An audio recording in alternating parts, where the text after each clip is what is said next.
universidade são intensíssimas. Não se iludam com essa conversa de que a história acabou, que as classes não existem mais, que não tem mais luta de classes. Isso é papo para Miriam Leitão. Não é para nós.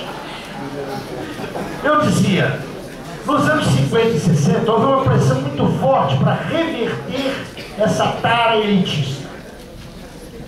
Conseguiram-se ganhos, houve conquistas, mas veio o golpe de 64, que instaurou a longa noite do obscurantismo, com episódios não pequenos de terrorismo estatal. A universidade foi vítima desse processo, porque se a universidade é um espaço de confronto de ideias, embora seja uma agência de reprodução, ela sempre tem uma margem para o conflito. Mas essa margem, atenção, depende da correlação de forças do conjunto da sociedade. Para que haja circulação de ideias e, portanto, vida inteligente na universidade, a democracia política é fundamental. Quando eu estou falando aqui em democracia política, é democracia formal burguesa, mas que permite ao professor a liberdade de cátedra, que permite a existência do movimento estudantil. É só ver o panorama de 99% das universidades privadas brasileiras.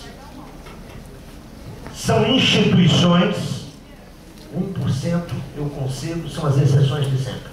São instituições onde os professores são espoliados, não têm nenhuma segurança no trabalho, são vigiados por B10, e onde os alunos são escorchados por anuidades.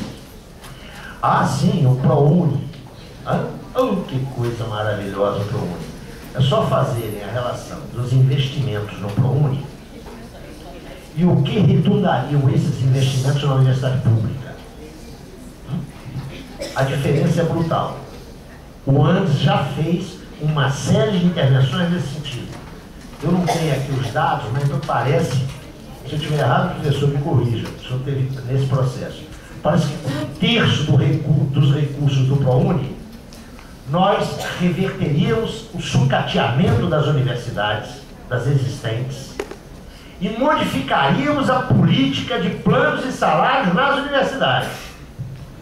Isso é só para dizer o seguinte: a pesada herança da ditadura ainda nos sufoca como uma hipoteca.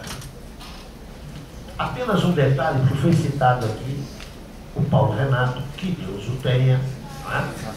Depois que morre vira santo, né? Homenageado por todo mundo, que vem da luta antiditatorial, que teve um papel, inclusive, como economista, analisando o chamado modelo brasileiro, o milagre brasileiro, e que depois virou, né, o autor, não sei se o professor concorda com isso, da contra-reforma do ensino superior. É a partir de 1997 que essas indústrias que vendem a preços caríssimos diplomas aí nas esquinas começaram a pulular como cogumelo depois da tempestade. Preciso deixar isso muito claro. Paulo Renato tem uma responsabilidade enorme na situação da universidade brasileira hoje. Mas eu retomo o meu raciocínio. Essa tara elitista não foi revertida. Os anos 80, de ampla mobilização popular nesse país, de mobilização e organização de movimentos sociais, de reforço de lutas de categorias profissionais, não é por acaso que data desse período o ANES, tudo isso entrou numa política defensiva a partir dos anos 90. E o resultado qual foi? Daquele padrão unitário de qualidade, resultou um arquipélago de mediocridade com algumas ilhas de excelência. A Universidade Pública Brasileira hoje é isso. É um arquipélago de mediocridade com algumas ilhas de excelência. Agora, são ilhas mesmo. Tá? O que significa que essa universidade, como universidade pública, é muito ruim.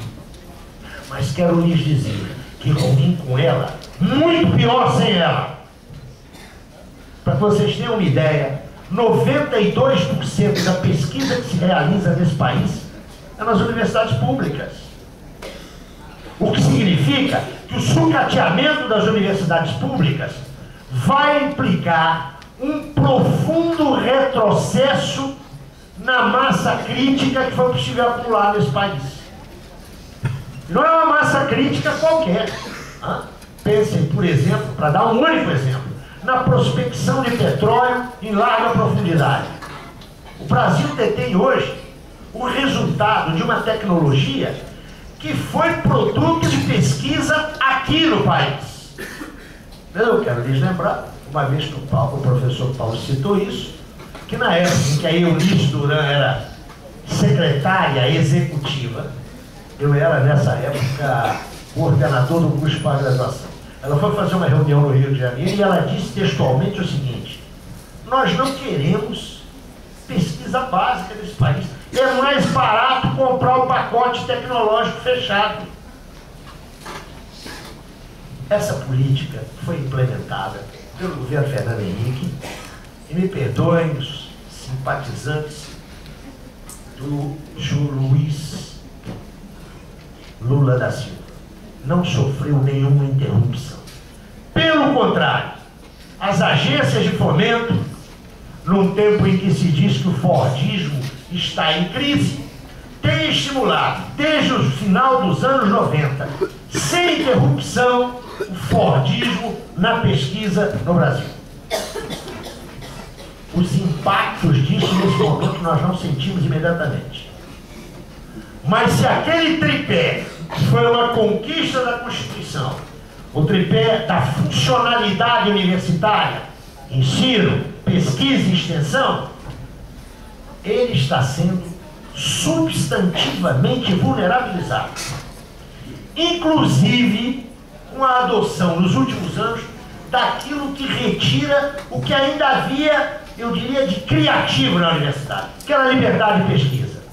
Agora, os procedimentos dos editais diminuem cada vez mais a autonomia do pesquisador. Sem falar daquilo que me parece operar como um câncer com as suas metástases na universidade brasileira hoje: as assessorias e consultorias, que é uma coisa seríssima, que é uma forma de cooptação de intelectuais, inclusive intelectuais até recentemente críticos. Isso significa que lutar por uma universidade popular é um problema.